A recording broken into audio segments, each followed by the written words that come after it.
श्री गुरुभ्यो नमः। हरिः ओम्।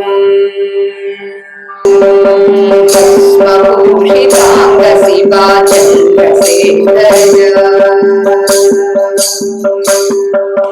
भस्मभूषिताङ्गशिवा चन्द्रशेखर, कालनेत्रशूलधारि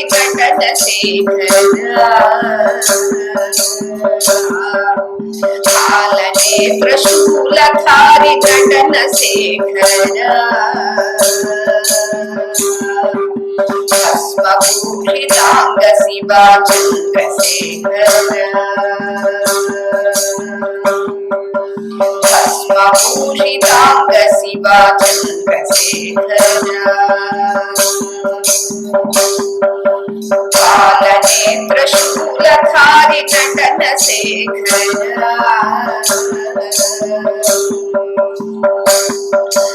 कालनेत्रशूलधारि नटनशेखर,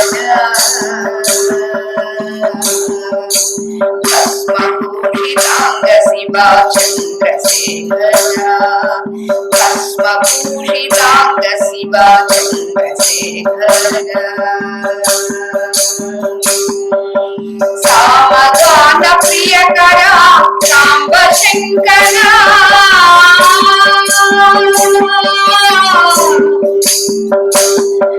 हरा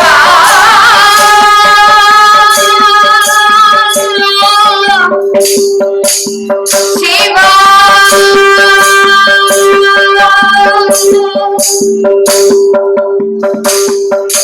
सामगान प्रियकरा साम्ब शङ्करा, सामगान प्रियकरा साम्ब शङ्करा, हर हर हर जटाधर जगदीश्वरा, हर हर हर जटाधर जगदीश्वरा, सामगान प्रियकरा साम्ब शङ्करा, सामगान प्रियकरा साम्ब शङ्करा, हर हर हर जटाधर जगदीश्वरा, हर हर हर जटाधर जगदीश्वरा, गंगाधर गौरीवर नटनशेखरा, गंगाधर गौरीवर नटनशेखरा, गंगाधर गौरीवर नटनशेखरा, गंगाधर गौरीवर नटनशेखरा, भस्मभूषिताङ्गशिवा चन्द्रशेखर, भस्मभूषिताङ्गशिवा चन्द्रशेखर, कालनेत्रशूलधारि नटनशेखर, कालनेत्रशूलधारि नटनशेखर, भस्मभूषिताङ्गशिवा चन्द्रशेखर, भस्मभूषिताङ्गशिवा चन्द्रशेखर, सामगान प्रियकरा साम्ब शङ्करा, साम्ब शङ्करा, सामगान प्रियकरा साम्ब शङ्करा, हर हर हर जटाधर जगदीश्वरा, हर हर हर जटाधर जगदीश्वरा,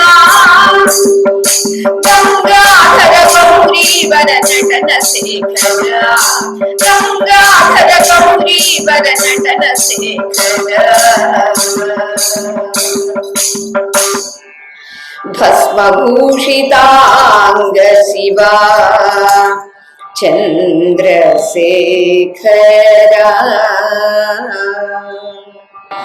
హర నమః పార్వతీపతయే హర హర మహాదేవ హర.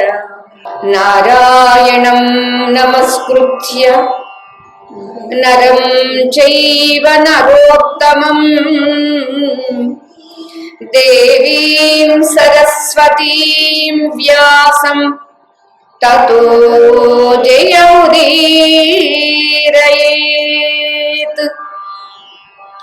యం ప్రవ్రజంతమనుపేతమపేతకృత్యం ద్వైపాయనో విరహకాతర ఆజుహావ. పుత్రేతి తన్మయతయా తరవోభినేదుస్తం సర్వభూతహృదయం మునిమానతోస్మి తం సర్వభూతహృదయం మునిమానతోస్మి. యస్య భాసా విభాతీదం సర్వం సదసదాత్మకం సర్వాధారం సదానందం స్వాత్మానం తం హరిం భజే. స్వాత్మానం తం శివం భజే. ప్రియ దివ్యాత్మ స్వరూపులరా, కార్తీక మాసం దీన్ని హరిహర మాసము అని కూడా అంటారు. ఇటు హరికి ప్రియమైనది, అటు హరునికి కూడా ప్రియమైనటువంటిది. శివుడు అభిషేక ప్రియుడు అయితే విష్ణువు అలంకార ప్రియుడు. మొత్తానికి మనకి ఏమేమి ప్రియములో ఆ ప్రియములే పాపము ఆయన కూడా తీసుకుంటాడు, స్వీకరిస్తాడు. ఏం చేస్తాడు? పిల్లలకి ఏది ఇష్టమో పెద్దవాళ్ళు, సరే లేదా నీకు అది ఇష్టం కదా, నాకు కూడా అదే ఇష్టం అని పెద్దవాళ్ళు అంటుంటారు చూడండి. అలానే చాలా మంది స్నానానికి ఎక్కువ సమయం వెచ్చిస్తూ ఉంటారు చూడండి. అలానే అందులో ఇప్పుడు షవర్లు వచ్చినవి కదండి, చాలాసేపు స్నానాలు. అలా అభిషేక ప్రియుడు శివుడు. ఇక స్త్రీలతో పాటుగా ఈ మధ్య కాలంలో పురుషులకు కూడా అలంకారం ఎక్కువయ్యిందండి, ఆభరణాలు కూడా ఎక్కువైనవండి. అందుకే కోసం విష్ణువు కూడా అలంకార ప్రియుడు. వాళ్ళ ఆవిడ ఎన్ని పెట్టుకుందో ఈయన కూడా అన్నే పెట్టుకుంటాడండి. అలానే పాపం మీరు మీ స్టేటస్ని బట్టి మీ భర్తలు కూడా పెట్టుకోమంటే ఇష్టం ఉన్నా లేకపోయినా పెట్టుకుంటుంటారు కదూ. అలా అలంకార ప్రియుడు విష్ణువు, అభిషేక ప్రియుడు శివుడు. ఈ రీతిగా వారిద్దరిని మనం అర్చించడం ద్వారా ఏమవుతుంది అంటే, ఓం నమో రుద్రాయ విష్ణవే మృత్యుర్మే పాహి సర్వపాప మృత్యుర్నశ్యతు ఆయుర్వర్ధతాం అని మనకి నమ్మకంలో వస్తుంది అన్నమాట. ఓం నమో రుద్రాయ విష్ణవే. వీళ్ళిద్దరూ వేరు కాదండి, వేరుగా పాపం తెలియని వాళ్ళు కొందరు అనుకుంటారు, అయ్యో రామ మేము వేరు కాదు ఇద్దరు ఒక్కటని. వాళ్ళిద్దరూ చాలా క్లోజ్ ఫ్రెండ్స్ అనమాట. చాలా చెప్పాలంటే లవర్స్ అని చెప్పాలి. శివాయ విష్ణు రూపాయ శివ రూపాయ విష్ణవే శివస్య హృదయం విష్ణు విష్ణోశ్చ హృదయం శివ అని మనకి శాస్త్ర ప్రమాణం. శివుడు విష్ణు రూపము, విష్ణువు శివ రూపము. విష్ణువు యొక్క హృదయము శివుడైతే శివుని యొక్క హృదయము విష్ణువైతే ఇద్దరు అభేదమే, వేరు కానే కాదు అని తెలియచేస్తుంటారు. అలా ఈ రీతిగా మనకి కార్తీక మాసం ఉదయం వేళ అభిషేక ప్రియుడిగా శివుని అభిషేకించి ఆపై అర్చన చేస్తూ అలంకారం చేస్తూ విష్ణువుని చేస్తూ ఇక సాయంత్రం వేళ దీపాలు వెలిగించడం. అందున విశేషించి ప్రథమ సోమవారం కాదు, అంతో ఎంతో భోజనం ఒక్కటి చెయ్యమే కానీ లిక్విడ్స్ ఫ్రూట్స్ అని చాలా వేస్తూనే ఉంటూ ఉంటామండి. ఎందుకంటే అమ్మో మాకు పూర్వకాలంలాగా ఉపవాసాలు పడదండి, అలవాటు లేదండి అని అనుకోకుండా ఏవో వేస్తూ ఉండడం. మొత్తానికి ఏవి వేసినా ఏవి మానినా మనస్సు మాత్రం భగవంతుని మీద ఉంచడం.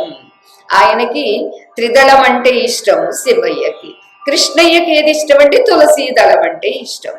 అంచేత ఇక్కడ త్రిదళం త్రిగుణాకారం త్రినేత్రం చ త్రియాయుధం త్రిజన్మ పాప సంహారం ఏక బిల్వం శివార్పణం. స్వామి ఇదిగో ఒక్క బిల్వ నీకు నేను పెడుతున్నాను. ఏమిటిది? 3 దళాలు. 3 నా దగ్గర చాలా ఉన్నాయి. త్రిగుణాకారం, నీవు త్రిమూర్తులుగా ఉన్నావు, నా దగ్గర త్రిగుణాలు ఉన్నవి, సత్వరజస్తమో గుణాలు ఉన్నవి. అంచేత నా దగ్గర ఉన్న 3 గుణాలు నీకే సమర్పించేస్తాను. త్రిదళం త్రిగుణాకారం త్రినేత్రం చ త్రియాయుధం. 3గా ఉన్నటువంటి త్రిశూలం అనే ఆయుధాన్ని నీవు ధరిస్తావు, త్రినేత్రుడిగా నీవు ఉంటావు. నాకు త్రినేత్రం ఉందో లేదో తెలియదు, త్రియాయుధం ఉందో లేదో తెలియదు, కానీ 3 గుణాలు అయితే ఉన్నవి, 3 శరీరాలైతే ఉన్నవి, 3 అవస్థలైతే ఉన్నవి, 3 తాపాలు కూడా ఉన్నవి స్వామి. అంచేత వీటన్నింటినీ కలిపేసి నీకు ఆ మారేడు దళంగా, బిల్వ దళంగా, త్రిదళంగా నీకు సమర్పిస్తున్నావు. నీవు 3 ఉన్నావు కాబట్టి అని స్వామికి సమర్పించడం. ఇక రెండవది కృష్ణయ్యకు తులసీ దళం. సత్యభామ ఆయన్ని తూచేసి సొంతం చేసేసుకుందాము, తన కంట్రోల్లో పెట్టేసుకుందాము అని పాపం పొరపాటు పడి తన తండ్రి ఇచ్చినటువంటి శమంతకమణి ద్వారా సంపాదించినటువంటి ధనపు రాసంతా పెట్టిందండి, తూచేద్దాము స్వామిని అని. అయ్యో, తూగాడా? తూగలేదు. ఇక ఏం చెయ్యాలో అర్థం కాలేదు. నారద మహర్షి కాస్త పట్టుకుపోతానమ్మా, నువ్వు ఎలాగో తుయ్యలేకపోయావు కదా అని అంటే పాపం ఏం చెయ్యాలో దిక్కుతోచని సమయంలో మహాభక్తురాలైనటువంటి రుక్మిణమ్మను ప్రార్థిస్తే, అక్క ఇది నా పరిస్థితి అంది. సరే, నువ్వు బాధపడవద్దు, ఇదిగో చూడు, ఒక్కసారి మనం స్వామిని ప్రార్థన చేసి ఈ పత్రం పెడదాము అని రుక్మిణమ్మ తల్లి ఆ తులసీ దళాన్ని సమర్పించింది భక్తితో. అంతే, తూగిపోయాడండి. అంటే భక్తికి వసుండు నేను అని స్వామి మనకి నిరూపణ చేశాడు. అంచేత మనందరికీ అటువంటి భక్తి కలిగించమని, అంతేకాదు శివకేశవుల ఇద్దరి పట్ల అభేద భావన, అంటే భేద బుద్ధి లేకుండా ఇద్దరు వేరు కాదు. నమో రుద్రాయ విష్ణవే మృత్యుర్మే పాహి. ఇదిగో ఇక్కడ ఏమిటి మనకి సనత్సుజాతీయంలో తెలియచేస్తూ ఉన్నారే, దేహము నేను అని అనుకోవడమే ప్రమాదం, ఆ ప్రమాదమే మృత్యు. అంచేత అటువంటి ప్రమాద స్థితి నుండి, మృత్యు స్థితి నుండి నన్ను రక్షించవే, మృత్యుర్మే పాహి, ఆ మృత్యువు నుండి నన్ను పాహి, రక్షించు భగవన్ అని మనం ప్రార్థించడం. అంతేకాదు కార్తీక మాసంలో ఇలా చేస్తే ఏమిటండి లాభము అని అంటే, తెలిసి తెలియక చేసినటువంటి వాచిక, కాయిక, మానసిక దోషాలన్నీ హరింపబడతాయి, అపహరింపబడతాయి, తొలగింపబడతాయి. తద్వారా పాపము ఎప్పుడైతే హరింపబడిందో పుణ్యము ప్రసాదింపబడుతుంది. కలిగినటువంటి ఈ పుణ్య ప్రసాదంతో గురువుగారి దగ్గరికి వెళ్ళి, అయ్యా నాకు మోక్షం కావాలి, మంత్రోపదేశం చెయ్యండి, మంత్రోపదేశం చెయ్యండి అని వెంటబడితే ఏమయ్యిందండి? నైనా మంత్రోపదేశం నీకు ఎటువంటి స్థితి ఉంటే నీకు మోక్షం కావాలని అనుకుంటున్నావు అని కాస్త ఎక్స్పెరిమెంట్ చేశారే. స్నానం చేయిస్తూ శిష్యుడు తల నీళ్లలోకి నొక్కేశారు. నీళ్లలోకి నొక్కేస్తే వాడు విలవెల్లాడిపోయి, ఇదేంటండి గురువు గారు, నన్ను సాక్షాత్తు దేవుడి దగ్గరికే పంపించేయాలనుకున్నారా ఏంటి అని అడిగాడు. లేదు లేదు, దేవుడి దగ్గరికి పంపించేయాలని కాదు, అసలు నీ తపన ఎలాంటిది, నీ జిజ్ఞాస ఎలాంటిది తెలియాలి అని అని అన్నారే. మనకి ఆ రకమైనటువంటి జ్ఞానం కలగాలండి. జ్ఞానం కలిగినప్పుడే, ఇక ఆ జ్ఞానం కలిగిన తర్వాత ఏదో మోక్షం కావాలని కోరుకోవాల్సిన అవసరం లేదండి. మోక్షమే స్వరూపం.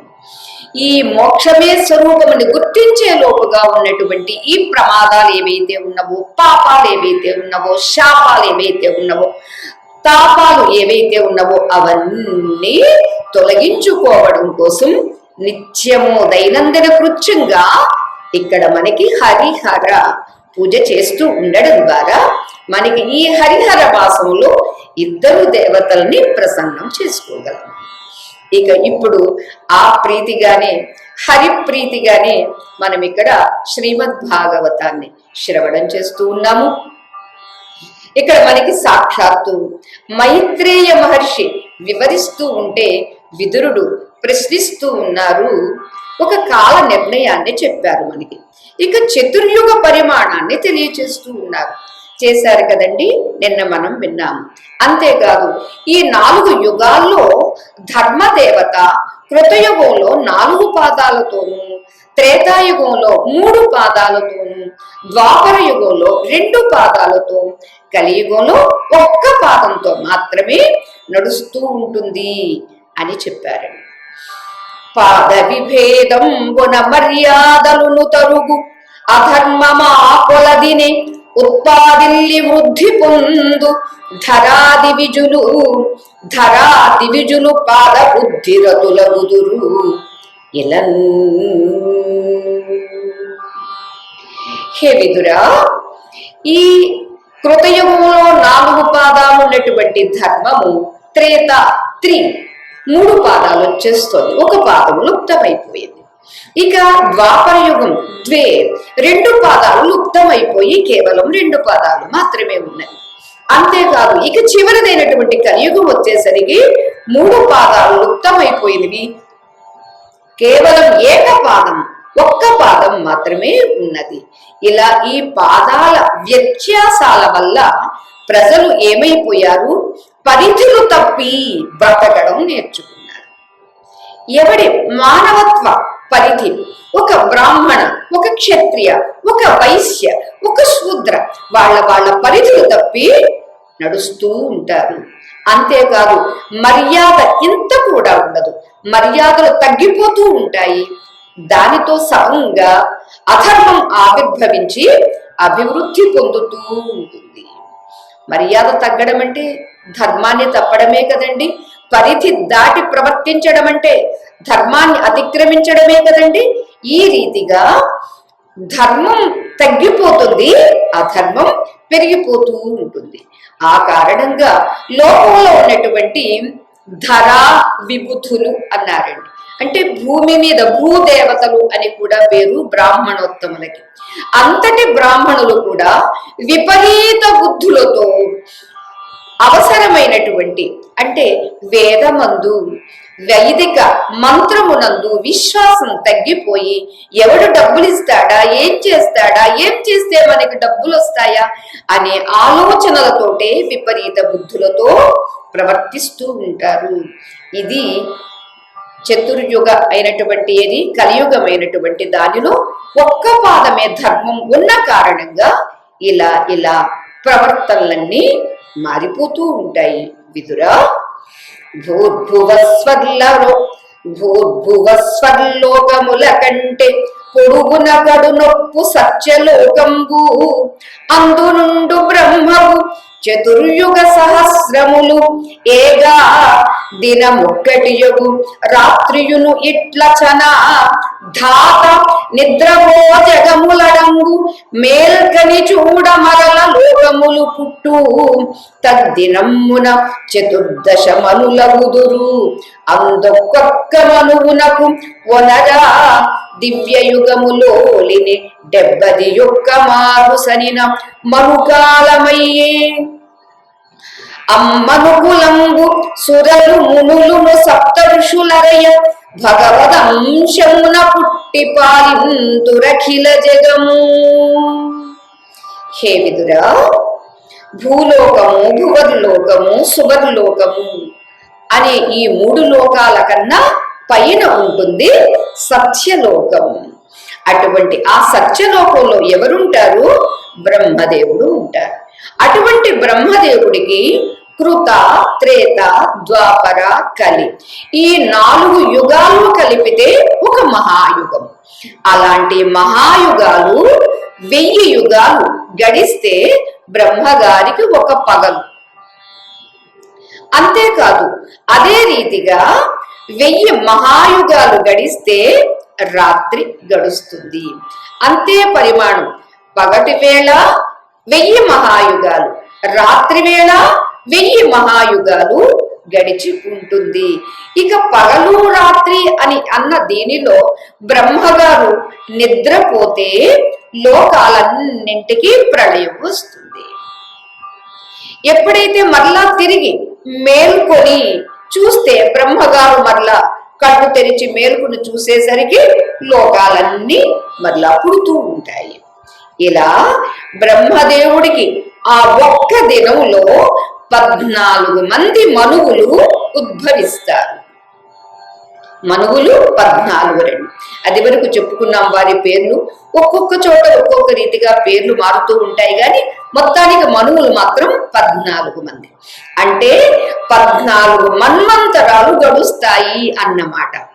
ఇప్పుడు మనకి వైవస్వత మన్వంతరే అని మనకి మనువు, ఇప్పుడున్నటువంటి మనువు పేరు వైవస్వతుడు.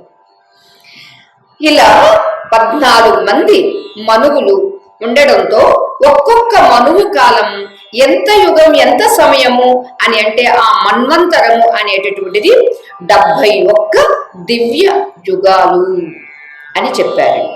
అలా అంటే మనకి 1000ని 14తో డివైడ్ చేస్తే మనకి 71 వస్తుంది కదా. అలా ఒక్కొక్క మనువుకి 71 దివ్య యుగాలు వాళ్ళ యొక్క పరిమాణం. అలా అట్టి మనువు కాలాన్ని మన్వంతరము అంటారు. అలా మనువులు, దేవతలు, మునులు, సప్తర్షులు ఏం చేస్తారు? భగవంతుని యొక్క అంశతో ఆయా మన్వంతరాలలో పుట్టి లోకాలను పరిపాలన చేస్తూ ఉంటారు. చూడండి, అంత సుదీర్ఘకాలం ఉండి అంత చక్రాన్ని తిప్పాలి అంటే సామాన్యుడు తిప్పగలడా అండి? తరం కాదు కదా. అందుచేతనే భగవంతుని యొక్క అంశతో వీరందరూ ఎవరు? మనువులు, దేవతలు, మునులు, సప్తర్షులు వీరంతా ఆయా మన్వంతరాలలో ఆవిర్భవించి ఆయా లోకాలని పరిపాలన చేస్తూ ఉన్నారు అన్నారండి. కృత, త్రేత, ద్వాపర, కలి ఈ 4 యుగాలు గడిస్తే ఒక మహాయుగం అండి. అలాంటి మహాయుగాలు 1000 యుగాలు గడిస్తే బ్రహ్మగారికి ఒక పగలు. అలానే మరొక 1000 యుగాలు మహాయుగాలు, ఏది 4 యుగాలు కలిపితే ఒక మహాయుగం అండి. అలాంటి మహాయుగాలు 1000 మహాయుగాలు గడిస్తే రాత్రి. అలా పగలు రాత్రి గడిచినటువంటి ఆ బ్రహ్మగారికి నిద్రిస్తే మొత్తం అన్ని లోకాలకి ప్రళయం. మరలా ఆయన కళ్ళు తెరిచి చూస్తే మరలా తిరిగి లోకాలను సృష్టిస్తారు. అయితే ఈ సృష్టించిన ఈ పగటి వేళ 14 మంది మనువులు ఉంటారు. ఒక్కొక్క మనువు యొక్క ఆయుః పరిమాణం ఎంత? 71 మహాయుగాలు. ఈ రీతిగా మనువులు, దేవతలు, మునులు, సప్తర్షులు వీరంతా కూడా భగవదంశతో ఆయా మన్వంతరాలలో ఆవిర్భవించి ఈ లోకాలను పరిపాలన చేస్తూ ఉంటారు అని చెప్పారు. హరిపితృ సుపర్వతిర్యన్నర రూపములను జనించి నయమున మన్వంతరముల నిజ సత్వంబున పరిపాలించును జగంబు పౌరుషముప్పన్. హే విదురా, ఈ మన్వంతరాలలో శ్రీహరి పితృ, దేవ, పశు, పక్షి, మానవ రూపాల్లో ఉద్భవిస్తూ తన ఆత్మశక్తితో, తన యొక్క పౌరుషంతో, తన యొక్క ప్రతాపంతో ఈ విశ్వాన్ని పరిపాలన చేస్తూ ఉన్నాడు, పరిపాలిస్తూ ఉంటాడు అన్నారండి. ఇక్కడ చూడండి, మొట్టమొదట ఏదైనా అతడే. మరలా మనకి కాస్త మతి మరుపు వచ్చిందనుకోండి, మరలా వీళ్ళు వేరే వీళ్ళు వేరే మనం వేరే అనుకున్నాం అనుకోండి, అయిపోయింది, మనం జ్ఞానాన్ని మర్చిపోయాము. మరలా అప్పుడప్పుడు గుర్తు చేస్తున్నారు ఎవరు? శ్రీహరిని పితృదేవతలుగా, దేవతలుగా, పశువులుగా, పక్షులుగా, మనుషులుగా ఉద్భవిస్తూ కూడా తన ఆత్మశక్తితో, తన యొక్క పౌరుషంతో, తన యొక్క ప్రతాపంతో ఈ విశ్వాన్ని లీలగా చాలా తేలిగ్గా పరిపాలన చేస్తూ ఉంటాడు అని చెప్పారండి. అంటే ఈ లెక్కని ఎవరెవరు ఎక్కడెక్కడ నుండి చిన్న చిన్న పరిపాలన, మీరు మీ ఇంటిని పరిపాలన, మేము మన ఆశ్రమాన్ని పరిపాలన, ఇవన్నీ ఎవరు చేస్తున్నారండి? అక్కడ మీరు ఇక్కడ మేమునా? కాదు కాదు, మన రూపాలుగా ఉన్నది కూడా అతడే చేస్తూ ఉన్నాడు. అతడు ఉంటేనే జరుగుతుంది, అతడే లేడనుకోండి గడ్డి పరకను కూడా కదపలేము. ఇది మనకి కేనోపనిషత్తులో వస్తుందండి. ఒకసారి దేవతలందరూ రాక్షసులతో యుద్ధం చేశారు, ఓ మంచి ఉత్సాహాన్ని పొందారు, విజయాన్ని సాధించారు. కాబట్టి అందరూ కలిసి ఆ సురను, వాళ్ళకి దేవతలకి అమృతం ఉంది కదండి, ఆ అమృతాన్ని గ్రోలుతూ చాలా ఎంజాయ్ చేస్తూ ఉన్నారండి, మత్తెక్కి ఉన్నారండి. అప్పుడు వెంటనే భగవంతుడికి అరెరే, చిన్నవాళ్ళు మర్చిపోయినా పర్వాలేదు, చిన్నవాళ్ళు పొరపాట్లు చేసినా పర్వాలేదు, పెద్దవాళ్ళు చేస్తే ఎలా, వాళ్ళకి బుద్ధి చెప్పొద్దు అని అనుకుని ఒక్కసారి ఒక యక్ష రూపాన్ని ధరించి అక్కడ ప్రత్యక్షమైతే దూరం నుంచి అదేదో కాంతి కనిపిస్తుంది అని దేవేంద్రుడు చూడండి అదేదో అన్నాడండి. అదేదో చూడండి అని అంటే ముందుగా వాయుదేవుడు వెళ్ళాడు. ఎవరయ్యా నువ్వు అని అడిగాడు. ఆ యక్ష రూపంలో అంటే అరూపము కాని రూపం అనమాట. అడిగితే నా గురించి తెలియదా, నేను వాయుదేవతని, నేను లేకుంటే ఏ లోకము లేదు, అసలు నేను ఉఫ్ అంటే చాలు మొత్తం అన్ని లోకాలన్నీ ఎగిరిపోతాయి అని అంటాడు పాపం వాయుదేవుడు. ఓ అంత గొప్పవాడిగా, ఇదిగో చూడు ఇక్కడ నేను గడ్డి పరక పెడుతున్నాను, ఈ గడ్డి పరకను నువ్వు ఎగర కొడితే నీ గొప్పతనం నీ ప్రతాపం ఏమిటో నాకు కూడా తెలుస్తుంది, నేను కూడా చూస్తాను అని అంటాడు ఆ యక్ష రూపంలో ఉన్నటువంటి ఆ తేజస్సు. సరే వాయుదేవుడు వెళ్ళి ఉఫ్ అంటాడు, ఎగరలేదండి. చేత్తో తోస్తాడు, కదలలేదండి. రెండు చేతులతో తోస్తాడండి, అసలు కదలలేదండి. మొత్తం శక్తిని అంతా పుంజుకుని ఆ గడ్డి పరకని కదుపుదామని చూస్తే కదలలేదండి. సిగ్గుతో వెనక్కి వచ్చేసాడండి. ఎవరు? వాయుదేవుడు, మీరు నేను కాదు. వెనక్కి వెళ్ళిపోయాడండి. ఇక అప్పుడు ఏం చేయాలో అర్థం కాలేదు. అగ్నిదేవుడు పంపించారు దేవేంద్రుడు. అగ్నిదేవుడు వెళ్ళాడు. అప్పుడు ఆయన కూడా మంచి ప్రతాపం చూపిస్తూ వెళ్ళాడు. ఏమిటో ఎవరు నువ్వు, ఏదో హడావిడి చేస్తున్నావట అని అడిగితే, నేను కాదు హడావిడి, ఎందుకు మీరే హడావిడి చేసుకుంటున్నారు, నీ పేరేమిటి, నువ్వెవరు అని అడిగితే, నా గురించి తెలియదా, అగ్ని అంటారు, నేను కడుపు లోపల ఉంటాను, ప్రతి ప్రాణికి బయట కూడా ఉంటాను, వండుకోవాలంటే బయట ఉంటాను, యజ్ఞం చెయ్యాలంటే హోమగుండంలో ఉంటాను, తిన్నదరగాలంటే లోపల ఉంటాను, నేను అగ్నిదేవుణ్ణి అని చెప్పాడు. ఓ అంత గొప్పవాడిగా, చూడు ఈ గడ్డి పరకను తగలబెట్టి చూద్దాము అని ఆ యక్ష దేవత అందండి. అంటే ఆయన ఒక్కసారి ఇలా చెయ్యి వేశారండి, ఏం కాలేదండి. రెండు చేతులు వేశాడండి, కాలేదండి. ఒక్కసారి నోట్లో నుంచి జ్వాల అంతా తీశాడండి, కాలేదండి. మొత్తం తన శక్తినంతా, తనలో ఉండేటువంటి ఆ ఉష్ణత్వాన్ని, ఆ జ్వాలని అంతా బయట పెట్టాడండి. ఏమి గడ్డి పరక ఎంత కూడా కాలేదండి. ఎంత ఆశ్చర్యం అండి. అప్పుడు మరలా అగ్నిదేవుడు కూడా వెనక్కి వెళ్ళిపోయాడండి. ఇక లాభం లేదు, ఇక వాళ్ళు వీళ్ళు కాదు, చిల్లర దేవుడు కాదు, నేనే వెళ్ళాలని దేవేంద్రుడు వెళ్ళాడు. దేవేంద్రుడు వెళ్ళేసరికి ఆ యక్ష స్వరూపం కాస్త అదృశ్యమై ఉమాదేవిగా ప్రత్యక్షమయ్యింది. ఆ ఉమాదేవిగా ప్రత్యక్షమయ్యి, దేవేంద్ర ఏమిటి మీరు విజయాన్ని సాధించారు కదూ, మీ గొప్పతనమే కదూ అని అంటే అప్పుడు గుర్తించాడండి. ఉమాదేవిగా ప్రాదుర్భవించిన ఆ దర్శనాన్ని పొందినటువంటి దేవేంద్రుడు పెద్దవాడు కదండి. మనందరికన్నా పెద్దవాళ్ళు దేవతలు, ఆ దేవతల్లో పెద్దవాడు దేవేంద్రుడు. అంచేత ఆ దేవేంద్రుడు ఒక్కసారి ఆ దర్శనంతో తన తప్పిదాన్ని గుర్తించి, అమ్మా పొరపాటు అయ్యింది, క్షమించమ్మా, మేము విజయ గర్వంతో అలా చరించాము, నీవేనమ్మా, నీవే లేకపోతే మా ఏ ఇంద్రియం కదులుతుంది, ఏ అవయవం కదులుతుంది, మేము ఏం చేయగలం, ఏమీ చెయ్యలేము అని దేవేంద్రుడు చెప్పి ఒక్కసారి సాష్టాంగ ప్రణామం చేస్తే అప్పుడు ఆ అమ్మ దర్శనమిచ్చి తత్వాన్ని బోధిస్తుంది అని మనకి కేనోపనిషత్తులో వస్తుంది. ఇది ఎందుకు మనం గుర్తు చేసుకుంటున్నామంటే, మన ఈ రూపంగా సర్వదేవత, సర్వ జీవ చరాచర ప్రాణుల్లో ఉన్నటువంటిది, ప్రాణులుగా ఉన్నటువంటిది ఆ శ్రీహరే సుమా అని శ్రీహరినే తలంచి, శ్రీహరి శక్తిగా, శ్రీహరి క్రియగా, శ్రీహరి నడవడిగా మనం అనుకొని ప్రవర్తించిన నాడు ఏమవుతుందంటే, ఒకటి శ్రమ తెలియదండి, రెండవది పాపకర్మ చెయ్యమండి, మూడవది పుణ్యం కావాలని కూడా కోరుకోమండి. ఇక ఎప్పుడూ సత్కర్మలే జరుగుతూ ఉంటాయి. పైగా నేను చేస్తున్నాను అని నెత్తి మీద వేసుకుని, అహంకారాన్ని వేసుకుని తిరగడం మానేస్తామండి. ఎందుకని, ఇక్కడ చేసింది నేను కాదు, స్వామి చేశాడు, స్వామియే ఉండి చేసుకుంటూ ఉన్నాడు. పైకి ఊరికే ఇది దీన్ని ఏమంటారంటే, ఇప్పుడు టీవీ ఉందనుకోండి, టీవీకి పైన ఫ్రేమ్ అది ఉంటుంది, కానీ మిషన్ అంతా లోపల ఉంటుందండి. మనదంతా ఈ పైకి కనిపించే ఫ్రేమ్ అండి. మనం లోపల అసలు మిషన్ ఉందండి. ఆ అసలు మిషనే హరి, శ్రీహరి. అందరికీ శ్రీహరే అంతరాత్మ, ఇందులో జంతుకులం ఇంతానొకటే అని అన్నారే అన్నమాచార్య స్వామి.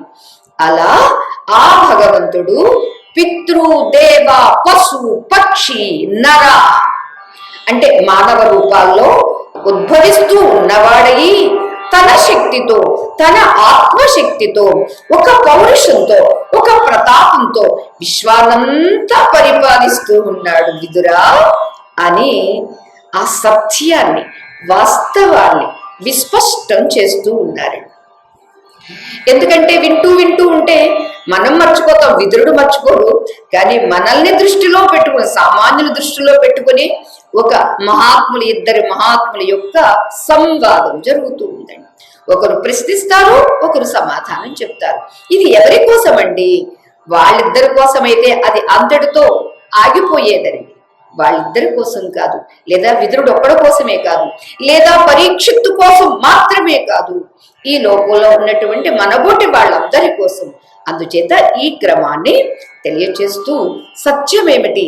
శ్రీహరే అన్ని రూపాల్లోని ధరించు, అన్ని రూపాలుగా ఉండేది శ్రీహరే, అన్ని రూపాలుగా ధరిస్తూ ఈ విశ్వాన్ని పరిపాలన చేస్తూ ఉంటాడు అని చెప్పారు. అంతే తప్ప ఇక్కడ పక్షి చిన్నది, క్రిమి చిన్నది, అది అల్పము అనేటటువంటి హెచ్చు తగ్గు లేదా ఉన్నత నీచ అనేటటువంటి ఏ భావాలు లేవు. ఎందుకని? అన్ని అతడే, అంతా అతడే కాబట్టి. క్రమమున త్రైవర్గిక సర్గము సెప్పంబడే సరోజ గర్భుడు దివసాంతమున తమ పిహిత పరాక్రముడై శయనించు నిద్రగై కొనియంతన్. హే విదురా, వరుసగా నీకు 3 వర్గాల సృష్టి విశేషాలను చెప్పాను కదా. అలా బ్రహ్మకు పగలు పూర్తి అయి రాత్రి కాగానే నిద్రపోతాడు. ఎవరు? మనం నిద్రపోయినట్టుగా. ఆయన శక్తి సామర్థ్యాలన్నీ అంధకారంతో ఆవరింపబడతాయి. మనకు కూడా పడుకుంటే మనకున్న శక్తి సామర్థ్యం ఏమవుతుందండి? ఆ తమస్సు, అజ్ఞానము, చీకటి, నిద్ర అనేటటువంటి దానితో ఆవరింపబడతాయి కదూ.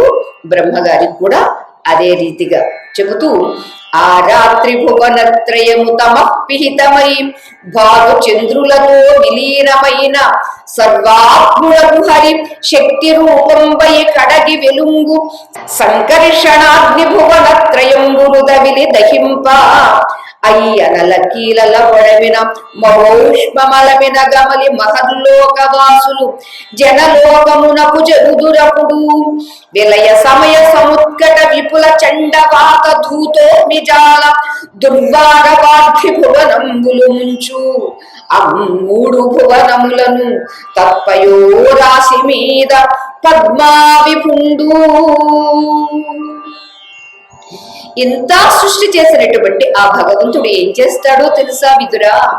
ఆ బ్రహ్మదేవుడు రాత్రి సమయంలో 3 లోకాలు సూర్య చంద్రులతో పాటుగా కటిక చీకటితో కప్పబడి ఉంటాయి. సర్వాత్ముడైనటువంటి ఆ విష్ణుదేవుని శక్తి రూపమైనటువంటి సంకర్షణాగ్ని ఉన్నదే అగ్ని. ఆ సంకర్షణాగ్ని కాస్త విజృంభిస్తుంది. ఆ అగ్ని జ్వాలలు 3 లోకాల్ని దహించి వేసేస్తాయి. తీక్షణమైనటువంటి ఆ మంటల వేడికి తట్టుకోలేక తప్పించి మహర్లోకంలో ఉన్నటువంటి వాళ్ళు జనలోకానికి వెళ్ళిపోతారు. అప్పుడు ఆ ప్రళయ కాలంలో భయంకరంగా ప్రచండ వాయువులు వీస్తాయి. ఆ వాయువుల యొక్క వేగానికి ఉత్తుంగ తరంగాలతో ఉప్పొంగినటువంటి మహాసముద్ర జలాలు కూడా వేడెక్కిపోయి 3 జగాలను, 3 లోకాలను ముంచేస్తాయి. ఆ మహాసముద్ర మధ్యంలో, ముంచబడినటువంటి ఆ మహాసముద్ర మధ్యంలో రమాపతి శ్రీమన్నారాయణుడు పద్మావిభుడు శయనించి ఉంటాడు. ఆయన ఒక్కడే శయనించి ఉంటాడు, ఆయన ఒక్కడే శేషించి ఉంటాడు. అందుచేతనే శేషుడు శేషుడు శేషుడు అని మనకి చెప్పడానికి గల కారణం అండి. చూడండి, ఇదంతా వింటూ ఉంటే మనకి ఏమనిపిస్తుందండి? అసలు స్వామి ఎందుకు సృష్టించాలి, ఎందుకు పోషించాలి, మరలా తన నుండి అగ్నిజ్వాలను తీసి 3 లోకాల్ని ఎందుకు దహనం చేసేయాలి? ఏమిటి అంటే వారి వారి వాసనలను బట్టి సృష్టించడము, పోషించడము, మరలా తిరిగి లయం చెయ్యడము. ఇది అంతా స్వామికి ఒక లీల. ఇది ఒక నటన. నిజంగా జరిగిందా? లేదు, అంతా ఉళ్ళక్కే. జరగలేదా? జరిగింది అని 2 రకాలుగా కూడా మనకి తెలియచేస్తూ ఉన్నారండి. అంటే ఆ స్థాయికి ఎదిగితే నిజమే ఏదీ జరగలేదు. మనకి కళలో చాలా కనిపిస్తుందండి. మెలకు వచ్చింది, ఏది నా కల్లో ఫలానా సెల్ ఫోన్ కనిపించింది, అది ఐఫోన్ ఎవరో గిఫ్ట్ గా ఇచ్చారు, ఏది ఎక్కడుందని వెతుక్కుంటామా? కళ అంటే అది కళ కాబట్టి మెలకు వచ్చింది. కళలో ఏదున్నా లేనట్టే. అలా భగవంతుడికి ఇది అంతా స్వప్న సదృశం, మిథ్య, కనిపించడానికి మాత్రమే ఉంటుంది తప్ప నిజంగా లేదు అనేటటువంటి జ్ఞానము విదురుడు మొదలైనటువంటి మహానుభావులకు ఉంది. మనకు కూడా ఆ జ్ఞానం కలిగినప్పుడే బాధ ఉండదు. లేకపోతే ఎంత బాధ, భరించలేని బాధ కదా, తట్టుకోలేనంత బాధ కదా. అంచేత బాధను అతిక్రమించాలంటే బోధ మనం వినాల్సిందే. మైత్రేయ మహర్షి విదురునికి కాల నిర్ణయం గురించి వివరించారు. ఆపై యుగ పరిమాణం ఏమిటి, ఆ కాలం ఏమిటి అని అడిగితే దానికి వివరిస్తూ వచ్చారు. అంతేకాదు ఈ 3 లోకాలకు ఆవల ఉండి చూస్తూ ఉన్నటువంటి వారి వారి కాల పరిమాణం కూడా వివరించండి మహాత్మా అని ఎంతో వినయ విధేయతలతో ప్రశ్నిస్తే చాలా ఆదరంగా ప్రేమగా వీక్షిస్తూ మైత్రేయ మహర్షి వివరిస్తూ ఉన్నారండి. 4 యుగముల యొక్క పరిమాణాన్ని వివరిస్తూ ఉన్నారు. బ్రహ్మదేవుని యొక్క రాత్రి సమయంలో 3 లోకాలు సూర్యచంద్రులతో పాటుగా కటిక చీకటితో ఆవరింపబడి ఉంటాయి అని చెప్పారు. అంతేకాదు సర్వాత్ముడైనటువంటి విష్ణుదేవుని యొక్క శక్తి ఏదైతే ఉందో ఆ శక్తికి సంకర్షణ శక్తి అంటారు. అదిగో ఆ సంకర్షణ శక్తి నుండి అగ్ని విజృంభిస్తుంది. అలా విజృంభించినటువంటి ఆ అగ్ని జ్వాలలు ముల్లోకాలను భూర్భువస్సువ 3 లోకాలని కూడా దహించి వేస్తాయి. అంతేకాదు అలాంటి తీక్ష్ణమైనటువంటి ఆ మంటల వేడికి తట్టుకోలేక తప్పిస్తూ మహర్లోకంలో ఉన్నటువంటి వారంతా కూడా జనలోకానికి వెళ్ళిపోతారు. అప్పుడు ప్రళయకాలం ఆసన్నమయ్యింది. బ్రహ్మగారి నిద్ర ప్రళయము, బ్రహ్మగారి మెలకువ తిరిగి పునః సృష్టి. మనం కూడా రాత్రి పడుకుంటే ఏమీ తెలియదు. ఎవరు వచ్చారు, ఏం చేశారు, ఏం చెయ్యనున్నారు ఏమీ తెలియదు. ఏ రీతిగా తమస్సు అనేటటువంటి చీకటి అజ్ఞానము ఆవరిస్తుందో అలానే బ్రహ్మగారు నిద్రపోయేసరికి ఇదిగో ఇంత జరుగుతూ ఉంది. సూర్యచంద్రులతో పాటుగా చీకటి ఆవరిస్తే సర్వాత్ముడైనటువంటి విష్ణుదేవుని యొక్క సంకర్షణాగ్ని అన్నిటినీ దగ్ధం చేస్తే ఆ మంటల వేడికి తట్టుకోలేక మహర్లోకంలో ఉన్నటువంటి వారందరూ జనలోకానికి వెళితే ఆ ప్రళయ కాలంలో భయంకరమైనటువంటి ప్రచండ వాయువులు వీస్తే ఆ వాయు వేగానికి ఉత్తుంగ తరంగాలతో ఉప్పొంగిపోయినటువంటి ఆ మహాసముద్ర జలాలు 3 లోకాల్ని ముంచేస్తాయి. ఆ మహాసముద్ర మధ్యంలో రమాపతి, పద్మాపతి శ్రీమన్నారాయణుడు శయనించి ఉంటాడు విదురా అని చెబుతూ, మరి అప్పుడు ఎలా ఉన్నాడు, ఆ శయనించి ఉన్నటువంటి స్వామి ఎలా ఉన్నాడు అది మనకి వివరిస్తూ ఉన్నారు. చారుపటీరహీర ఘనసార తుషార మరాళ చంద్రికాపూర మృణాళహార పరిపూర్ణ సుధాకర కాశ మల్లికాసార నిభాంగ శోభిత భుజంగమ తల్పమునందు యోగ నిద్రారతి చెందియుండు జఠరస్థిత భూర్భువరాదిలోకుడై. హే విదురా, అప్పుడు అందమైనటువంటి మంచి గంధం లాగా చక్కని వజ్రంలాగా, తెల్లని కర్పూరంలాగా, ఒక మంచు బిందువుల్లాగా, తెల్లని హంసలాగా, చల్లని నిండు వెన్నెలలాగా, తామర తూడులాగా, ముత్యాల హారాలలాగా, పున్నమి నాటి చందమామలాగా, రెల్లి పువ్వు వలె, మల్లె మొగ్గ వలె తెల్లని కాంతులు విరజిమ్మేటటువంటి ఆ శేష పాన్పుపై స్వామి యోగ నిద్రా ముద్రితుడై చల్లగా శయనించి ఉన్నటువంటి ఆ నల్లనయ్య ఉన్నాడే, అతడి బొజ్జలో, అతడి ఉదరంలో భూర్భువస్సువః, ఇలాంటి లోకాలన్నీ ఆయన బొజ్జలో విలసిల్లుతూ ఉన్నవి. ఇది ఎలా ఉందంటే, ఒక 4 ఇడ్లీలు మనం ప్లేట్లో పెట్టుకుని తిన్నామండి. ప్లేట్లో ఇడ్లీ ఖతం అయిపోయింది. మరి ఎక్కడున్నాయండి ఆ ఇడ్లీలు? బొజ్జలో ఉన్నాయండి. అలా బ్రహ్మగారు ఎప్పుడైతే నిద్రపోయారో, సంకర్షణాగ్ని దానితో లోకాలను దగ్ధం చేయడము, లోకాలన్నీ మునిగిపోవడము, సముద్రం ఉప్పొంగడము, ఇవన్నీ స్వామిలోకి వెళ్ళిపోయినవి. ఎక్కడున్నవండి లోకాలన్నీ అని అంటే స్వామి బొజ్జలో భద్రంగా ఉన్నవి. ఇంకా మీరు ఇడ్లీలు తింటే మొక్కలు చేసుకుని తింటారండి. ఈయన లోకాలను మొక్కలు చేయకూడగానే స్వీకరిస్తాడండి. లోపల స్వామి యొక్క బొజ్జలు చక్కగా యథాతథంగా ఆ లోకాలన్నీ విలసిల్లుతూ ఉన్నవి. కాబట్టే మరలా తిరిగి బ్రహ్మగారికి మెలకు వస్తే మరలా అన్ని డింగిని ఆయన సృష్టించగలుగుతూ ఉన్నాడండి. ఇది ఆ భగవంతుని యొక్క లీలా వైభవము, సృష్టి వైభవము ఏమని తెలియచేసేది. ఎంత చేస్తున్నా, చేసేటప్పుడు ఆయన చక్కగానే ఉంటాడు, చేసిన తర్వాత చక్కగానే ఉంటాడు.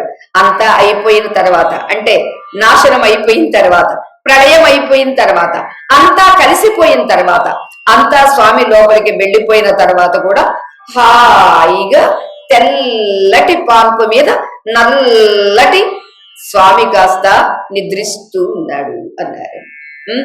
తెల్లటి పాన్పు ఎవరండి? ఆదిశేషుడు. నల్లటి మూర్తి ఎవరండి? శ్రీమన్నారాయణుడు. ఇలా తెల్లటి పాన్పుపై పవళించి ఉన్నటువంటి నల్లని మూర్తి బొజ్జలో ఉన్నవి ఎన్ని లోకాలు విదురా అని తెలియచేస్తూ ఆశ్చర్య ఆనందాలతో, ఏమిటండి ఆశ్చర్యం కాకపోతే, సృష్టించడం ఎందుకు, ఇంత కష్టపడి బ్రహ్మను సృష్టించి, ఇంకెవరో దేవేంద్రుని సృష్టించి, వాళ్ళని వీళ్ళని సృష్టించి, 4 రకాల ప్రధానమైనటువంటి ఉద్భిజ, అండజ, స్వేదజ, జరాయుజ 4 రకాల సృష్టిలో 84 లక్షల జాతిని సృష్టించి ఏమిటండి మరలా ఏమీ ఎరగని వాడిలాగా అంతా అన్నింటినీ తనలో ఇముడ్చుకుంటాడు. ఇది భగవంతుని యొక్క లీలా చాతుర్యము అని తెలియచేస్తూ, జనలోక నివాసకులద్ధిని వినుతింపగ నతుల దివ్య ప్రభచే తన రుచుమీలిత నిజలోచనుడై వసించునతడు సముచిత లీలన్. హే విదురా, ఎప్పుడైతే మహర్లోకం నుంచి భయపడి జనలోకంలోకి వెళ్ళిపోయారు, అలా జనలోకంలో నివాసమై ఉన్నటువంటి పుణ్యాత్ములు ఎన్నో విధాల భగవంతుణ్ణి స్తుతిస్తూ ఉంటే, సాటి లేనటువంటి దివ్యమైనటువంటి కాంతులు వెలుగులు వెదజల్లుతూ శేషతల్పం మీద హాయిగా పడుకుని ఉన్నటువంటి స్వామి కన్నులు మోడ్చి, అంటే మూసి హాయిగా చక్కగా నిద్రించి ఉంటాడటండి. ఇప్పటికి ఇంకా నిద్రలోనే ఉన్నాడు కదండి. ఈ మాసంలోనే ఏకాదశికి, ఉత్థాన ఏకాదశి లేస్తాడండి స్వామి. 4 మాసాలు అయిపోయింది కదండి. ఆషాఢ శుద్ధ ఏకాదశి నాడు పడుకుంటాడట. ఇప్పుడు రేపు వచ్చే ఏకాదశి నాడు మేల్కొంటాడట. ఇవన్నీ దొంగ వేషాలు కాకపోతే ఆయన పడుకోవడం ఏమిటి, లేవడం ఏమిటి, మరలా పడుకున్నప్పుడేమో బ్రహ్మగారిని పడుకోబెట్టి అంతటినీ మరలా తిరిగి తనలో కలిపేసుకోవడం ఏమిటి, మరలా లేవయ్యా అని బ్రహ్మగారిని లేపి మరలా అంత సృష్టి చెయ్యవయ్యా అని చెప్పడం ఏమిటి. ఇదంతా ఎంత ఆశ్చర్యము, అద్భుతము అది తెలియచేస్తూ ఉన్నారని. జనలోకంలో ఉన్నటువంటి వాళ్ళు మాత్రమే పుణ్యాత్ములు. అటువంటి వారు స్తుతిస్తూ ఉంటే ఏమి ఎరగని వాడిలాగా తన యొక్క కాంతులు విరజిమ్ముతూ వెదజల్లుతూ హాయిగా పవళించి ఉన్నాడు, చక్కగా శయనించి ఉన్నాడటండి. కన్నులు మోడ్చి విప్పుకొని నిద్రపోతారటండి ఎవరైనా అని, కళ్ళు మూసుకొని నిద్రపోతున్నాడు అనేటి నిజం నిద్ర ఇది. నిజం నిద్ర వాళ్ళతో కళ్ళు మూసుకుని నిద్రపోతున్నారని ఎవరు వర్ణన చెయ్యక్కర్లేదండి. నిద్రపోతున్నాడంటే కళ్ళు మూసుకుంటేనే నిద్ర వస్తుందండి, అంతే కదా. కళ్ళు తెరిచి ఉంటే ఎవరు నిద్రపోతున్నాడు అంటారండి? ఈయన కళ్ళు మూసి కూడా నిద్రపోకుండా ఉంటాడు కాబట్టి కళ్ళు మోడ్చి చక్కగా శయనించి ఉన్నాడు. అదిగో ఆ శయనించి ఉన్నటువంటి ఆ అందాన్ని, ఆ అందగాడి యొక్క సౌందర్యాన్ని పుణ్యాత్ములైనటువంటి వాళ్ళందరూ వీక్షిస్తూ అబ్బబ్బబ్బ ఏమి అందము ఏమి అందము అని వారు స్తుతిస్తూ ఉన్నారటండి. సహజంగా చిన్నపిల్లలు నిద్రపోతూ ఉంటేనండి చాలా అందంగా ఉంటారు కదా. పెద్దవాళ్ళు నిద్రపోతుంటే అందం అనిపించదు. ఎందుకని? ఆ లోపల ఆ మనస్సులో ఉన్నటువంటివి చాలా మాయలు మర్మాలు ఉన్నవి కాబట్టి అలా ఆ నిద్రపోతున్నటువంటి పెద్దవాళ్ల ముఖాల్లో ప్రత్యేకించి ఒక ప్రసన్నత్వము ఒక అందము అనిపించదండి. కానీ పిల్లల్లో మెలకువలో ఉన్నప్పుడు ఎంత అందంగా ఉంటారో నిద్రపోతే ఇంకా అందంగా ఉంటారండి. అలాగే ఆ చిన్న పిల్లల్లాగే మన ఈ పిల్లవాడు కూడానండి. పిల్లవాడటండి ఏమో, అతడే పిల్లవాడు, అతడే పెద్దవాడు, అతడే ముసలివాడు, అన్ని అతడేనండి.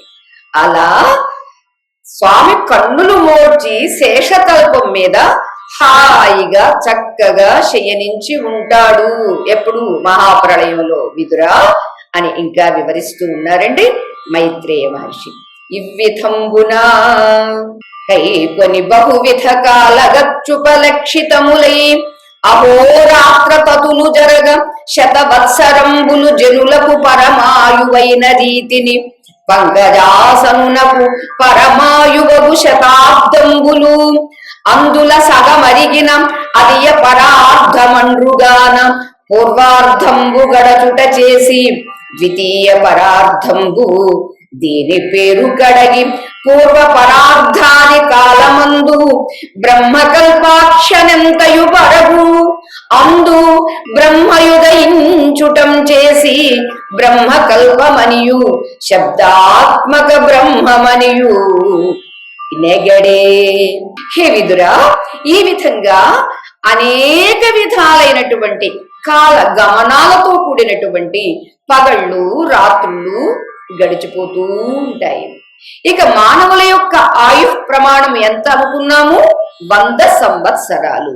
అలానే బ్రహ్మగారి యొక్క ఆయు ప్రమాణం కూడా 100 బ్రహ్మ సంవత్సరాలే. ఏం చెప్పుకున్నామండి? మన మాసము పితృదేవతలకి 1 రోజు అయితే మన సంవత్సరము దేవతలకి 1 రోజు. అలా మనకి 100 ఏండ్లు మన మానవ భూ కాల పరిమాణాన్ని బట్టి మనిషికి 100 సంవత్సరాలు అయితే బ్రహ్మగారికి 100 దివ్య సంవత్సరాలు వారికి ఆయు ప్రమాణము అని చెబుతూ ఆ 100 సంవత్సరాల మొదటి సగాన్ని అంటే 50ని పూర్వ పరార్థం అని, రెండవ సగాన్ని ద్వితీయ పరార్థము అని అంటారు. ఇలాంటి పూర్వ పరార్థం కాలం బ్రహ్మకల్పము అంటారు. దీనినే శబ్ద బ్రహ్మము అని కూడా అంటారు. విదురా, బ్రహ్మకల్పము అంటారు, శబ్ద బ్రహ్మము అని కూడా అంటారు అని తెలియచేస్తూ ఉన్నారు. వినుమెన్నడు పంకజనాభుని నాభి సరసియందు భువనాశ్రయమై వినుమెన్నడు పంకజనాభుని నాభి సరసియందు భువనాశ్రయమై తనరిన పద్మము ఒడవడు అనఘాయది పద్మకల్పమన విలసిల్లు అనఘాయది పద్మకల్పమన విలసిల్లు. హే విదురా, వినవయ్యా, ఎంత చిత్ర విచిత్రంగా ఉందో కదా. లోకాలన్నింటికీ ఆశ్రయమై ఉండేటటువంటి ఆ పద్మం, పద్మనాభుడు నారాయణుని యొక్క నాభి అనేటటువంటి సరస్సు నుంచి ఉద్భవించినటువంటి ఆ సమయం కాబట్టి దానికి పద్మకల్పంగా ప్రసిద్ధికెక్కింది అన్నారండి. లోకాలన్నిటికీ ఆశ్రయం ఉన్నటువంటిది ఏంటండి? ఆశ్రయమై ఉన్నటువంటిది పద్మం అయితే ఆ పద్మానికి ఆశ్రయం ఎవరండి? పద్మనాభుడు, శ్రీమన్నారాయణుడు. అంచేత నారాయణుని యొక్క నాభి అనేటటువంటి సరస్సు నుంచి ఉద్భవించింది పద్మం కాబట్టి అప్పుడున్నటువంటి ఆ కాలానికి పద్మకల్పము అని ప్రసిద్ధికెక్కింది విదురా. పూర్వార్ధాదినిం కలిగిన బ్రహ్మకల్పంబు చెప్పితి, ఇంకా ద్వితీయ పరార్థంబు మొదలనెన్నడేని హరి సూకరాకారంబు దాల్చె అది వరాహకల్పంబనందగు. అట్టి వరాహకల్పం విపుడు వర్తమానం బహుచున్నది వెండియు. హే విదురా, పూర్వ పరార్థంలో ఆదిలోని బ్రహ్మకల్పాన్ని గురించి నీకు చెప్పాను, విన్నావు కదూ. ఇక ఇప్పుడు ద్వితీయ పరార్థం యొక్క సంగతి నేను వివరిస్తున్నాను, విను. ఈ ద్వితీయ పరార్థం మొదట్లో హరి వరాహ రూపాన్ని ఎప్పుడు ధరిస్తాడో అది వరాహకల్పం అంటారు. అటువంటి వరాహకల్పమే మనకిప్పుడు జరుగుతూ ఉంది. మనం అదే కదండి సంకల్పంలో చెప్పుకుంటూ ఉంటాం, వరాహకల్పే అని మనం చెప్పుకుంటున్నాం. అంచేత ఇది వర్తమానంలో ఉన్నటువంటిది వరాహకల్పము అని అంటే మరి అప్పటిది ఇప్పుడు ఇంకా జరుగుతుందా, అది మరలా రెండోసారో మూడోసారో లేకపోతే ఎన్నిసార్లు ఆవర్తమయ్యిందో తెలియదు. కానీ మొత్తానికి భాగవతంలో చెప్పినటువంటి ప్రస్తుత వరాహకల్పం అన్నది మనకి కూడా వరాహకల్పంలోనే ఉన్నాము. శ్వేత వరాహకల్పే వైవస్వత మన్వంతరే. నిన్ననే చెప్పుకున్నాం మనువు ప్రజాపతి గురించి. వైవస్వతుడి యొక్క మనువు అని చెప్పుకున్నాం 14 మనువుల్లో. అలాగే ఇవాళ శ్వేత వరాహ కల్పే, ఆ వరాహం అవతరించినప్పుడు చాలా తెల్లటి వరాహంగా వచ్చిందటండి. అంచేత వరాహ కల్పం అని పేరు వచ్చింది. అది శ్వేత వరాహ కల్పే అని మనం కూడా చెప్పుకుంటాం. దీపింపకాల స్వరూపుడైనట్టి పద్మాక్షుడు అనంతుడు అనాది పురుషుడు అఖిల విశ్వాత్మకుడగు నీషునకు పరమాణ్వాది యుగ పరార్థాంతమగుచు జరుగు ఈ కాలంబు చర్చింప ఒక్క నిమేష కాలంబై మెలగుచుండు. కాని ఈశ్వరునకు కర్త కాజాలదు ఇక్కాలంబు విను. మదిగాక దేహ మందిరార్థాది కర్మాభిమానశీలురైన వారికి ఆశ్రయం బగుట చేసి అరయ హరి తద్గుణ వ్యతికరుడుగాన కాలమమ్మేటికెన్నడు కర్త కాదు. హే విదురా, కాలస్వరూపుడై ప్రకాశించేటటువంటి వాడు, కమలాల వంటి కన్నులు కలవాడు, ఆద్యంతాలు లేనటువంటి మహాపురుషుడు, పురాణ పురుషుడు, అఖిల లోకాలకు ఆత్మ అయినటువంటి వాడు అయిన ఆ పరమేశ్వరునకు పరమాణువు మొదలుకొని పరార్థం పర్యంతం ఉన్నటువంటి కాలం ఏదైతే ఉందో అదంతా ఒక్క నిమేషంతో సమానం అవుతుంది అన్నారండి. మన కాలాన్ని బట్టి బ్రహ్మగారి కాలం చూస్తేనే అబ్బో చాలా తేడా ఉందండి. అలాంటి బ్రహ్మగారి కాలాన్ని బట్టి చూస్తే కూడా పరమాణువు మొదలుకొని ఇప్పుడు ద్వితీయ పరార్థం కదండి బ్రహ్మగారికి కూడా. అద్య బ్రహ్మణ ద్వితీయ పరార్థే అంటే పూర్వ పరార్థం గడిచిపోయింది. ఆయనకు కూడా 100 ఏళ్లలో 50 ఏళ్లు గడిచిపోయినవి. 2వ 50లో వారు కూడా పడ్డారనమాట ఎవరు, బ్రహ్మగారు. అంచేత ఆయనకి ద్వితీయ పరార్థం అని చెప్పారు కదా. ఇక్కడ పరమాణువు మొదలుకొని ద్వితీయ పరార్థమా పూర్వ పరార్థమా, మొత్తానికి 2 పూర్వ పర అర్థాలు కాబట్టి పరార్థ పర్యంతం కలిగినటువంటి కాలము సమయం ఏదైతే ఉందో అదంతా ఒక్క నిమిషంతో సమానం అవుతుంది. ఎవరికి? భగవంతుడికి. కాబట్టే భగవంతుడే కాలానికి కర్త కాని కాలం భగవంతుడికి కర్త కాదు. ఇదండి అక్కడ ఉన్నటువంటి ప్రత్యేకత. కాలాన్ని సృష్టించిన వాడు భగవంతుడు, కాల స్వరూపుడు భగవంతుడు. అటువంటి కాలం భగవంతుడిని ఏం చేస్తుందండి? ఏమీ చెయ్యలేదు. ఇంత పరమాణువు నుంచి పరార్థం వరకు ఉన్నటువంటి కాలం ఒక్క నిమిషంతో సమానమైతే భగవంతుడికి ఆ కాలం మాత్రం కర్త కాదు, కానీ ఆ కాలానికి భగవంతుడే కర్త. అంతేకాదు విదురా, దేహాలు, గృహాలు, సంపదలు మొదలైనటువంటి వాటి యందు అభిమానం ఎవరికైతే ఉంటుందో అలా అభిమానం కలిగిన వారికి ఆశ్రయమైనటువంటిది కాలం. అంతే కదండి. మనందరికీ దేహాభిమానం ఉంది, గృహాభిమానం ఉంది, వస్త్వాభిమానం ఉంది, సంపదాభిమానం ఉంది. ఈ అభిమానాలన్నీ ఏం చేస్తున్నవండి? ఫలానా చోట పుట్టాము, ఫలానా సమయంలో ఇంకా పెరుగుతూ ఉన్నాము, ఏమో సమయం ఉన్నంత వరకు ఉంటాము. ఈ సమయంలో ఈ ఇల్లు నాది, ఈ ఆశ్రమం నాది, ఈ వస్తువు నాది, వీళ్ళు నా వాళ్ళు అనేటటువంటి వీటన్నింటికీ ఆశ్రయమైనది ఏది? కాలం. మనకు గాని, మన వస్తువులకు గాని, మన సంపదలకు గాని, మన ఏదనుకున్నా అందరికీ అన్నింటికీ ఆశ్రయమైనటువంటిది ఏమిటి? కాలం. భగవంతుడు ఆ కాలానికి గాని ఆ గుణాలకు గాని అతీతుడైనటువంటి వాడు. అందుకే ఆ భగవంతుడు కర్త అయి కాలాన్ని కూడా నడిపిస్తాడే తప్ప కాలానికి లోనై ఉండేవాడు కాదు. అందుచేత అటువంటి భగవంతుడు కాలాన్ని నడిపిస్తాడే తప్ప కాలము చేత నడిపింపబడేవాడు భగవంతుడు కాదు. ఇదండి మనకి అర్థం కావాల్సింది. అంతేత ఇంతటి కాలము భగవత్ స్వరూపము అయినప్పటికీ ఈ కాలము భగవంతుడిని ఏమీ చెయ్యలేదు. భగవంతుడే కాలాన్ని శాసిస్తాడు, భగవంతుడే ఆ కాలాన్ని నియమిస్తాడు, నడిపిస్తాడు విదురా అని తెలియచేస్తూ ఉన్నారు. మరియు షోడశ వికారయుక్తంబై పృథివ్యాది పంచభూత పరివృతంబై దశావరణంబులు కలిగి పంచశత్కోటి విస్తీర్ణంబై బ్రహ్మాండ కోశంబు తనర్చుచుండు.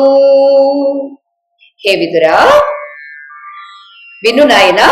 ఏకాదశ ఇంద్రియములు అంటే పంచ జ్ఞానేంద్రియములు, పంచ కర్మేంద్రియములు, బుద్ధి, ఏకాదశి ఇంద్రియాలతో పాటుగా పంచభూతములు, ఇలా 16 వికారాలతో కూడి ఉన్నటువంటిది.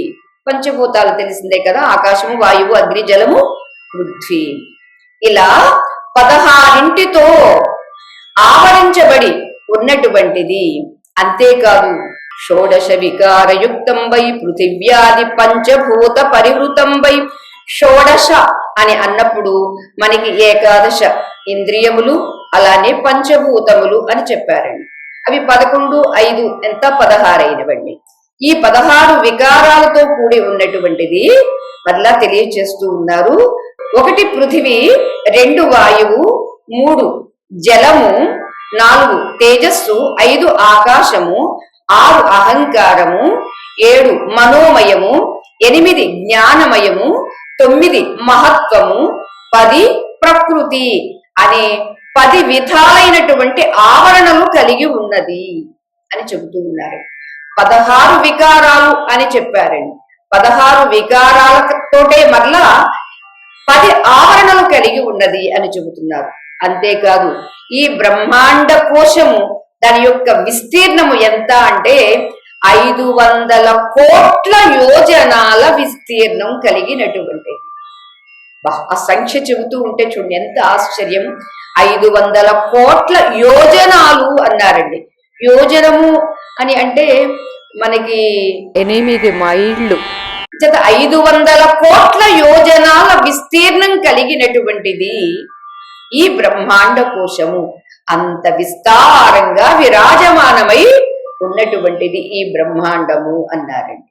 బ్రహ్మాండ కోశము అంటే, కోశము అంటే ఒక ఖడ్గం పెట్టుకోవడానికి ఒక కోశం ఉందనుకోండి, దానికి కవరు అంటే ఖడ్గాన్ని పెట్టుకోవడం కోసం అది వీలుగా ఉంటుంది.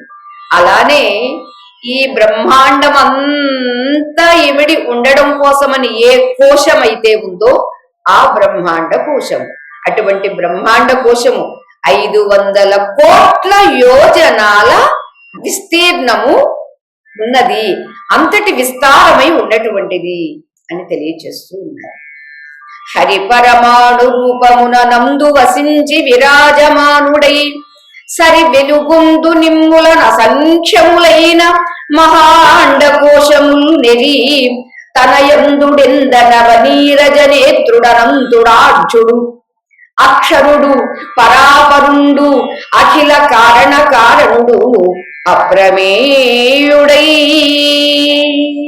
ఇలా ఇంత విస్తారమై ఉన్నటువంటి ఆ బ్రహ్మాండ కోశంలో లెక్కలేనన్ని మహాబ్రహ్మాండ కోశాలు తన ఉదరంలో హాయిగా పదిలపరుచుకొని ఉండేటటువంటి పరమేశ్వరుడైనటువంటి ఆ విష్ణువు పరమాణు రూపంతో బ్రహ్మాండ కోశంలో ప్రకాశిస్తూ ఉంటాడు. ఇది చూడండి, ఈ గమ్మత్తు చూడండి. అన్నింటినీ తన ఉదరంలో పదిలపరుచుకుని ఉంటాడు. తన బొజ్జలో పదిలపరుచుకుని ఉన్నటువంటి ఈ మహాబ్రహ్మాండ కోశాల్లో పరమాణు రూపంగా ప్రకాశిస్తూ ఉంటాడు. పరమాణు రూపంగా ఉన్నది అతడే, బ్రహ్మాండ కోశాలుగా ఉన్నది అతడే, బ్రహ్మాండ కోశాలన్నిటినీ తన గర్భంలో దాచుకుని ఉన్నది అతడే. అతడు కానిదేముందండి? ఎందుకు ఇదంతా తెలియచేస్తూ ఉన్నారండి అని అంటే, నాయనా నీకు అర్థం కావాలి, నీవున్నావు, వాళ్ళెవరో ఉన్నారు, నేనున్నాను అని అనుకుంటున్నాము. కాదు కాదు, ఉన్నది ఒక్కడే, ఉన్నది ఒక్కటే.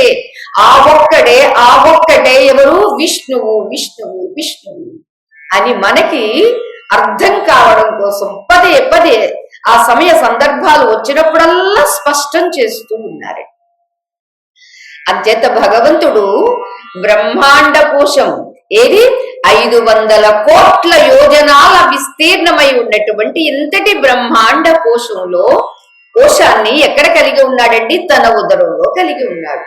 ఇలాంటివి ఎన్నో అన్నారండి. మహాబ్రహ్మాండ కోశాలు అంటే బహువచనం. ఎన్ని? అది 14 లేకపోతే ఇంకో లెక్క లేనటువంటివా? అవి మనకి తెలియదండి. మనకి చెప్పినవి మనకి తెలిసిన లెక్క 14. ఆహా, ఇలాంటివి చాలా ఉన్నవి. వీటన్నింటినీ తన బొజ్జలో పదిలపరుచుకుని ఉండేటటువంటి ఆ పరమేశ్వరుడైన విష్ణువు ఏం చేస్తాడండి? పరమాణు రూపంతో ఈ బ్రహ్మాండ కోశంలో ప్రకాశిస్తూనే ఉన్నాడు అన్నారండి. పరమాణువు అంటే మనకి మొన్న ఉదాహరణ చెప్పారు కదండి. సూర్యప్రకాశము మన కిటికీ రంధ్రాల నుండి లోపలికి ప్రసరించినప్పుడు ఆ ప్రసరించినటువంటి ఆ కాంతిలో మనకి ఎన్నో రేణువులు కనిపిస్తూ ఉంటాయి. ఆ ఉన్న ఒక్క రేణువును 6 భాగాలు చేస్తే 6వ భాగం ఏదైతే ఉందో అది పరమాణువు అని చెప్పారు కదా. అలా అంతటి సూక్ష్మాతి సూక్ష్మమైనటువంటి పరమాణు రూపంగా కూడా ఉన్నటువంటిది ఎవరండి? భగవంతుడు అని తెలియచేస్తూ, అలాంటి ఆ భగవంతుడు తాజాగా వికసించిన, ఇప్పుడు చూడండి, మనం ప్రొద్దుట పద్మం కోసామనుకోండి, మధ్యాహ్నానికి పాప దళలా వాలిపోతుందండి. కానీ స్వామి ఆ నేత్ర దళాలు ఉన్నవే వాడిపోయేటటువంటివి కాదండి, తాజాగా అప్పటికప్పుడే వికసించినటువంటి ఆ కమలము, ఆ దళము ఎంత సౌకుమార్యంగా, ఎంత సున్నితంగా, ఎంత సుందరంగా, ఎంత ఆర్ద్రతగా ఉంటుందో అంత అన్ని విశేషాలు కలిగి ఉన్నటువంటి నేత్రములు కలిగిన వాడు భగవంతుడు. అటువంటి తాజాగా వికసించిన కమలాల వంటి కన్నులు కలిగినటువంటి భగవంతుడు ఎవడండి? అతడు అంతం లేనివాడు, ఆదిదేవుడు, అక్షర పరబ్రహ్మము అయినటువంటి ఆ పరమాత్మ సమస్త కారణాలకు కారణమైనటువంటి వాడే అయినప్పటికీ దేనితో ఏ రకమైనటువంటి సంబంధం లేనివాడుగా ఉంటాడు. అదేనండి ఆయన గొప్పతనం. ఎంత చేసేది చెందేది ఆయనే, కానీ దేనితో అంటకుండా నాకేమీ తెలియదు అన్నట్టుగా ఓ చిన్న పిల్లాడు అమాయకంగా ఉంటాడు చూడండి, అదే అమాయకంగా ఉంటాడండి. మాయను పెట్టి అంతా ఆడిస్తాడండి, అందరినీ ఆడిస్తాడండి. ఓ తైతక్కలాట, తోలు బొమ్మలాట బాగానే ఆడిస్తాడండి. కానీ తాను మాత్రం విలక్షణంగా హాయిగా నిర్మలంగా ఉంటాడండి. ఇది భగవంతుడి యొక్క గొప్పతనమయ్యా అని అంటూ ఇంకా వివరిస్తూ ఉన్నారండి ఆ భగవంతుడి యొక్క వైభవాన్ని. అది మనం రేపు విందాం.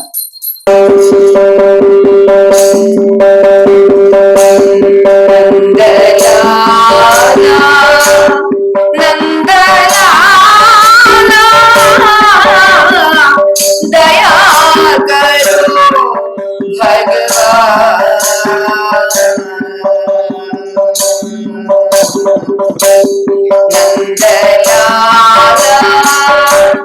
నందలాలా నందలాలా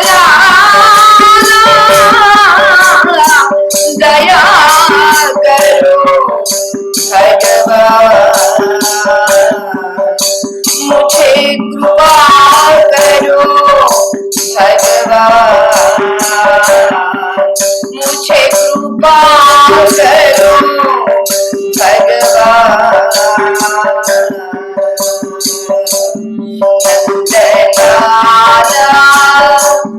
नंदलाला दया करो भगवान। नंदलाला नंदलाला दया करो भगवान। मुझे कृपा करो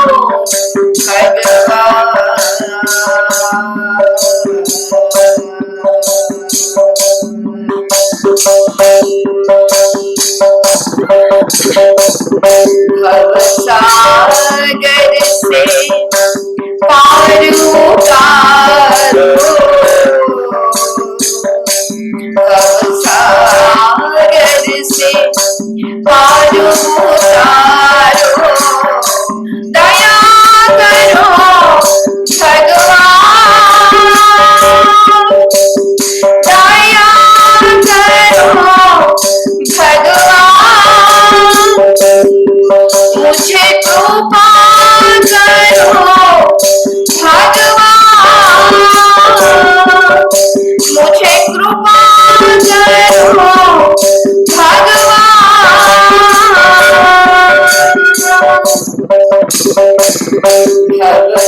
भवसागर से पार उतारो। भवसागर से पार उतारो। कृपा करो भगवान। कृपा करो भगवान। मुझे दया करो भगवान। मुझे दया करो भगवान।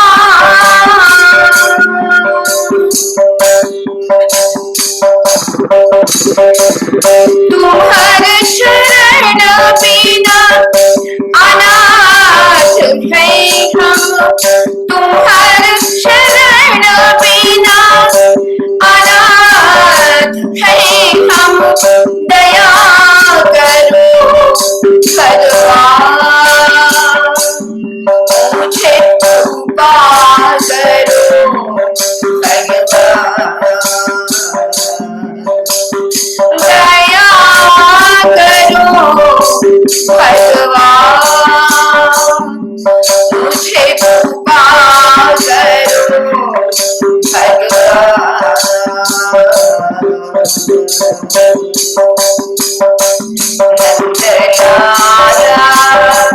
नंदलाला नंदलाला दया करो भगवान।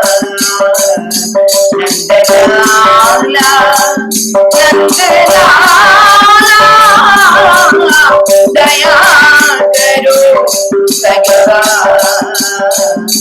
मुझे कृपा करो भगवान। मुझे कृपा करो भगवान।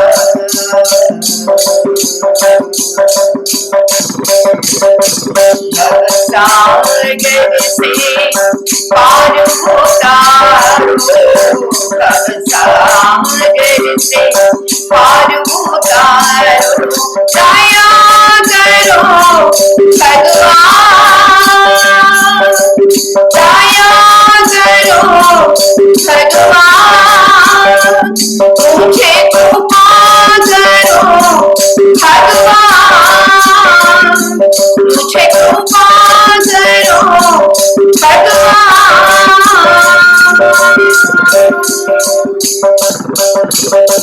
तुम्हारे शरण बिना अनाथ है हम। तुम्हारे शरण बिना अनाथ है हम। दया करो भगवान। दया करो भगवान। मुझे कृपा करो मुझे कृपा करो भगवान, मुझे कृपा करो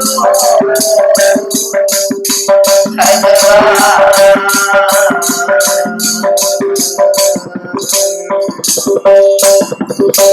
नंदलाला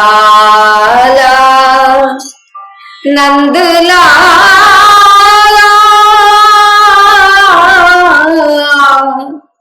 दया करो भगवान। ओम मंगलम यादवेन्द्राय महनीय गुणात्मने चक्रवर्ती तनूजाय सार्वभौमाय मंगलम। वेद वेदांत वेद्याय मेघश्यामलमूर्तये मोहन रूपाय पुण्यश्लोकाय मंगलम। लोकाः समस्ताः सुखिनो भवन्तु, सर्वे जनाः सुखिनो भवन्तु, समस्त सन्मंगलानि सन्तु। हरिः ओम तत्सतु। श्री गुरुभ्यो नमः। हरिः ओम। जय राधेश्याम।